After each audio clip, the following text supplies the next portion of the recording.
הוא אמר לנו, תלכו הלאה ישר ותגיעו לשוויץ, והוא הסתלק. ונשארנו לבד. אני עם שני מעילי חורף, זה בחורף. שלג. שלג עד פה.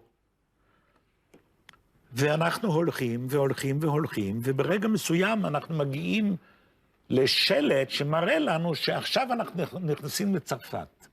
זאת אומרת שכבר היינו בשוויץ כאילו, ועזבנו את שוויץ, ואנחנו חוזרים לצרפת, אנחנו השתגענו. 3 ילדים די קטנים, כבר לא היינו ילדים, היינו בני 16. עדיין ילד, כן. אז החלטנו בינינו, נלך ימינה, נלך שמאלה, שמענו כלבים, כבר ידענו שהגרמנים על הגבולים עם הכלבים. בקיצור, איכשהו הגענו לאיזה נהר קטן עם גשר, עברנו את הגשר, ובצד השני ניצב לפניי חייל באפור, והאידיוט הזה אומר, halt Grenzpolizei בגרמנית. עצור, משטרת גבולות. הייתי בטוח, זהו, הגרמנים תפסו אותנו. לא, זה היה חייל שוויצרי מהחלק הגרמני, שדיבר גרמנית, הוא הופתע לראות 3 ילדים פתאום, אז הוא אמר, halt Grenzpolizei. אז התעלפתי, עם המזוודה ועם המעילים, והתעוררתי על ספסל, על יד תנור, בתוך איזה בוטקה של הגבול, אבל הייתי בשוויץ. אבל אז היינו 3 ילדים, 2 מתחת לגיל 16, אני הייתי חודשיים לפני גיל 16, ואחד חודש מעל גיל 16. וההחלטה של השוויצרים אז הייתה, עד גיל 16 נותנים ליהודים, לילדים היהודים האלה להיכנס לשוויץ. מעל גיל 16 לא. ואת הילד הזה לנגד עיניי בבוקר הם הרזירו מעבר לגבול. לגרמנים. הוא גמר באחת המחנות. זאת אומרת, גבול היה קטן מאוד, גם בינך. צער מאוד. צער מאוד. אתם עוברים את הגבול לשוויץ, שוויץ זה חיים אחרים. בית ספר מסודר כבר, זה מקום לגור, המלחמה מתרחשת מטרים מכם בכל ארצות אירופה בלהבות.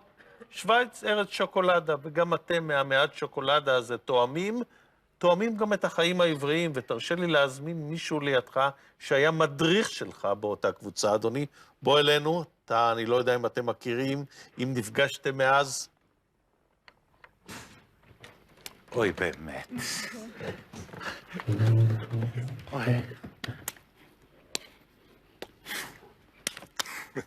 נכנס... ציפית לזה. לא. אוי, זה טוב לראות אותך. איך הצגת אותו? עמוס אמיר. איך הגעת אליו? איך הגעת אליו? כל האנשים האלה זה צוות התחקיר שלנו, שייקה. אליו איך הגעת? אתה לא יודע כמה שנים לא ראיתי אותו. נכנס עמוס אמיר, אז אלפרד זנדברג. נכון. מדריך בית הילדים בשוויץ. נכון. אוי, אל תספר כל מה שהיה. ספר כל מה שאתה רוצה. אני לא אספר. ספר, על בנות אל תספר, ספר. מה הבנות? הלוואי והיו בנות. שם לא היו בנות, מה איזה פתאום, בנות. בשוויץ. גברים לחוד. עמוס אמיר, מה הייתה קבוצת הילדים? מה היו התנאים אז כשהמלחמה סביבכם? אותי הוציאו מהמחנות. אני בדיוק עשיתי אותו דרך מה ששייקה, אותו באותה תקופה. באתי מצרפת, עברתי את הגבול גם כן בסוף 42. אתה זוכר את החניך אוטו וינר אז? קודם כל, אני זוכר אותו ואת אחיו. תאר לך, אני בא לשם, ומקבלים אותי 2 ענקים, הרקולסים, שניהם. גם הוא וגם אחיו. אני חושב שעד לאותו יום לא ראיתי יהודים, בחורים יהודים, במתכונת הזאת. ענקים שניהם. זה עשה רושם אדיר. הניצוצות העיתונאים כבר התגלו במחנה, הוא תמיד היה מבריק. הוא תמיד היה מבריק. כתב כבר גם אז? בבית הילדים, הוא היה מאוד מבריק. יומני קיר עשינו לפעמים, נכון, עם צילומים, עם נכון. כתבות, עם דברים. שם אתם מתארגנים לעלייה כבר ארצה. נדמה לי שגם הייתה כבר מסגרת של תנועת גורדוניה אז. מתי שמעת מההורים שלך? ידעת מה קרה איתם? הם נפרדו ממך בתחנת הרכבת בתקווה לשוב ולהתראות.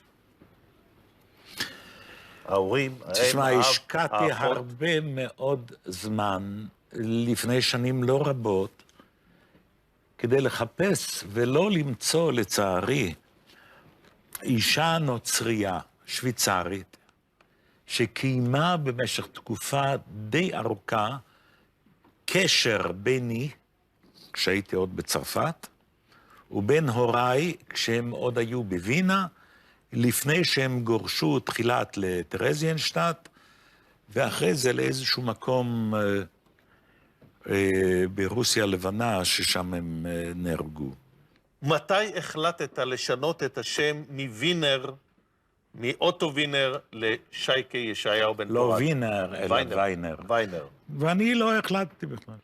לא הייתה החלטה שלי. על אוניית העולים, המדריך שהיה לנו אז לקבוצת העולים, הוא החליט שזה לא שם ויינר, אוטו, זה... אמרתי, אז תציע משהו, הוא אומר, ויינר, ויין, יין, פורת, בן פורת. כן, לא... ישעיהו בן פורת, הוא הציע לי. אני ידעתי עברית. בסדר, כך נולד השם. זה כל הסיפור. אני לא בחרתי בו, הוא בחר. אני קיבלתי.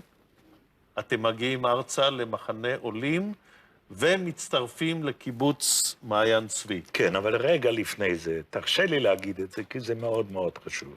יש איזו אגדה, ספרדים, אשכנזים, במחנה. כשהגעתי ארצה, פיזרו עליי DDT כמו על כל האחרים. שכמו על כל ספרדי, ושלא יהיו אגדות בעניין הזה. אני לא יודע אם עשו את זה לכל האשכנזים, כן. לי כן. לי כן. ואני קיבלתי את זה לא באהבה, אבל בהבנה. וגרת באוהל אחר כך 2-3. בוודאי, בטח. במעיין צבי, ובסמינר קיבוצים, על שפת הירקון, גם כן באוהל. אני אתן לשייקה.